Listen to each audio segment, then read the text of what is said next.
السلام عليكم ورحمة الله وبركاته. أهلا بكم أعزائي متابعين قناة الرياضيات، معي من عبد الله وسؤال أولمبيات الرياضيات، وهذا السؤال من ألمانيا. أوجد قيمة إكس في المعادلة التالية. معنى هنا 9 أس إكس زائد 1 ناقص 9 أس إكس ناقص 1 بتساوي 20. المطلوب إيجاد قيمة إكس طبعا والتحقق من الحل. يمكنك تثبيت الفيديو ومحاولة إيجاد الحل بنفسك. على بركة الله نبدأ مع بعض عرض الفكرة وعرض الطريقة. لكن رجاء اللي بيشوفنا لأول مرة يشترك في القناة ويفعل زر الجرس ليصله كل جديد، والباحث على أسئلة أولمبيات الرياضيات يجدها في قائمة التشغيل في قائمة بعنوان أولمبيات الرياضيات. نبدأ الفكرة والطريقة. هنا المعادلة كما نرى أمامنا، هنبتدي إن احنا نكتبها بالصورة التالية. 9 أس إكس زائد 1 دي معناها إن 9 أس إكس مضروبة في 9 أس إيه 1 ناقص 9 أس إكس مضروبة في 9 أس سالب إيه؟ سالب الواحد، دي بتساوي 20.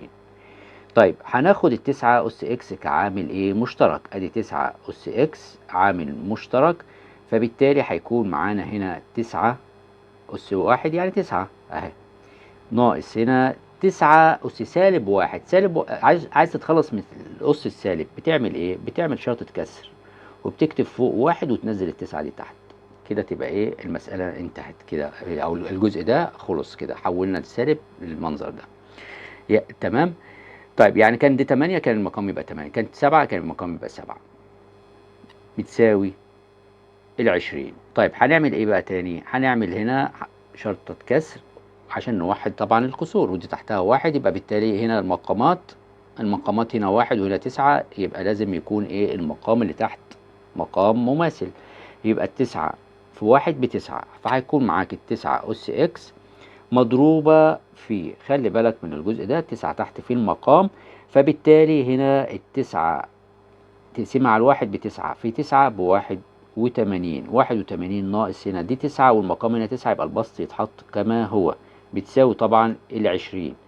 طيب هنا دي 9 أس إكس، 81 ناقص 1 يعني معناها 80، يبقى دي مضروبة في 80 على كام؟ على التسعة، بتساوي هنا 20. طب أنا عايز أتخلص من 80 على التسعة، فأعمل إيه؟ بروح ضارب في المقلوب بتاعه اللي هو إيه؟ يعني هتضرب في 9 على 80. 9 على كام؟ على 80. طبعا الضرب بيكون لمين؟ للطرفين، يبقى هنا برضو في 9 على 80، عشان تختصر 80 دي بالسلامة مع 80 اللي هنا، والتسعة دي بالسلامة مع التسعة دي، وأيضا 20 دي بالسلامة هنا على، يبقى مع 80 دي يكون الناتج كام؟ 4. فبالتالي هتكون المسألة بالصورة التالية. هنا 9 أس إكس أهي، دي بتساوي كام؟ 9 أس إكس بتساوي 9 على الأربعة، 9 على الأربعة. طيب أنا ممكن أكتب التسعة دي بصورة 3 أس 2، بتدي 9 طبعا، الكل طبعا هنا أس إكس بتساوي التسعة نفس الشيء، يبقى دي 3 أس 2، 3 تربيع يعني، على الأربعة نفس الشيء 2 أس 2. فبالتالي هنا ده هتكون أدي 3 أس هنا 2 إكس، اضرب الأسس يبقى 2 إكس بتساوي كام؟ خلي بالك هنا دي 3 على الاتنين، تلاحظ إن الأس هنا 2 وهنا 2، يبقى الكل إيه؟ هنا خليه أس 2 يعني تربيع.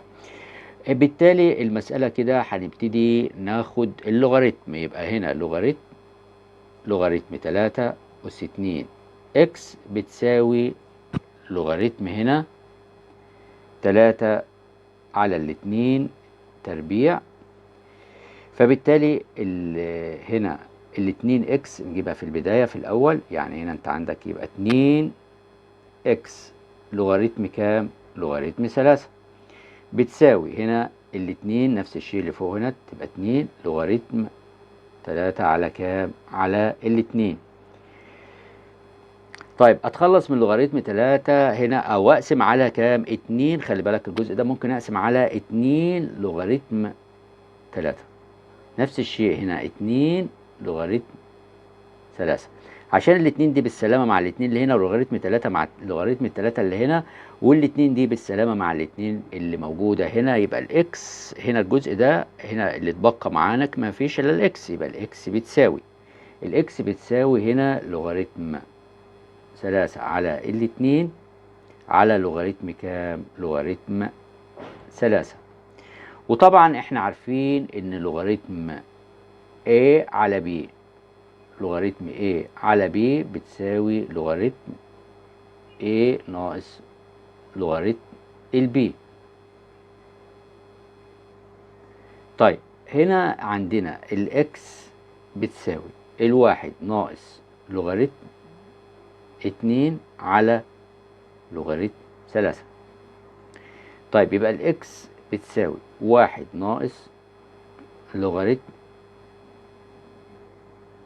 2 اللي الاساس ايه 3. ادي قيمة مين؟ قيمة الاكس. طيب قيمة الاكس انت عايز تتحقق من الكلام ده صحيح ولا لا؟ نتحقق مع بعض. ادي المعادلة بتاعتنا، فهنبتدي نحط بدل اكس الناتج ده، فنشوف مع بعض. هنا يبقى دي 9، الاكس اهي الناتج بتاعها واحد ناقص لوغاريتم هنا 2 للاساس كام؟ 3. طيب ناقص اهي، ناقص اسف في هنا في زائد واحد، زائد واحد الاول، وبعد كده نكتب ايه الناقص هنا ناقص التسعة. الاكس مكانها نفس الشيء، هيكون واحد ناقص القيمة المتواجدة معانا دي ناقص ايه؟ ناقص الواحد، بتساوي كام؟ بتساوي العشرين. ده المفروض، طبعا احنا عايزين نثبت الكلام ده. طيب هنا انت عندك واحد وواحد طبعا اتنين، يبقى دي التسعة زي ما هي، أس كام؟ اتنين ناقص اهي لوغاريتم هنا ناقص التسعة، واحد وناقص واحد الاتنين بالسلامة طاروا، يبقى هنا سالب لوغاريتم بتساوي المفروض كام؟ تساوي العشرين. طيب هنا هناخد التسعة اللي هو الجزء ده عبارة عن 9 تربيع. جميل. مضروب في كام؟ في 9 أس سالب لوغاريتم هنا 2 للأساس كام؟ 3. طيب ناقص التسعة أس إيه؟ سالب لوغاريتم 2 للأساس 3، المفروض بيساوي طبعا العشرين. هتلاحظ إن هنا ده متكرر، طب ما تاخده كعامل مشترك. تمام؟ يبقى هنا لما ناخد ده عامل مشترك يبقى دي 9 أس سالب لوغاريتم 2 للأساس 3 كعامل مشترك، يبقى الباقي هنا 9 تربيع ناقص طبعا عدد على نفسه بيدي واحد بتساوي المفروض 20. فبالتالي هيكون معاك ادي 9 سالب لوغاريتم 2 للأساس 3 مضروب في 9 تربيع، يعني معناها 81. 81 تنقص منه واحد على طول يدي الناتج كام؟ 80. يبقى الجزء ده جبناه ب 80، المفروض بيساوي كام؟ 20. طيب عايزين نتخلص من ال 80 اللي هنا، فاقسم على 80 للطرفين، هتقسم على 80 يبقى دول بالسلامة. وطبعا هنا على 20 على طول يدي واحد، وهنا على 20 يدي 4، يعني هنا ربع. يبقى إذا هنا 9 أس سالب لوغاريتم 2 للأساس 3 بتساوي الربع. التسعة دي عبارة عن 3 تربيع، الكل أس سالب لوغاريتم 2 للأساس 3 بتساوي هنا الربع. هنا خلي بالك من الجزء ده، الثلاثة زي ما هي اهي، هندخل دي جوه هنا يبقى لوغاريتم 2 للأساس 3 الكل أس إيه؟ سالب 2. طلع الأس إيه؟ لأن أنت الأسس ممكن تبدل فيها براحتك، مفيش أي مشكلة. أس سالب 2 هنا بتساوي كام؟ بتساوي هنا الربع. فبالتالي هنا ده عبارة عن 2 أس سالب كام؟ سالب 2، دي بتساوي طبعا ربع. هنا دي عبارة عن ايه؟ واحد. خلي بالك كده بقى عشان تتخلص من السالب اللي فوق، فبتعمل ايه؟ تنزلها تحت كده، يبقى 2 تربيع على طول، وهنا فوق واحد بتساوي الربع. دي معناها واحد 2 أس 2 يعني 4، يبقى ربع بتساوي الربع، وتحققت بالفعل الاتنين تساووا معا. شكرا لكم، والسلام عليكم ورحمة الله وبركاته.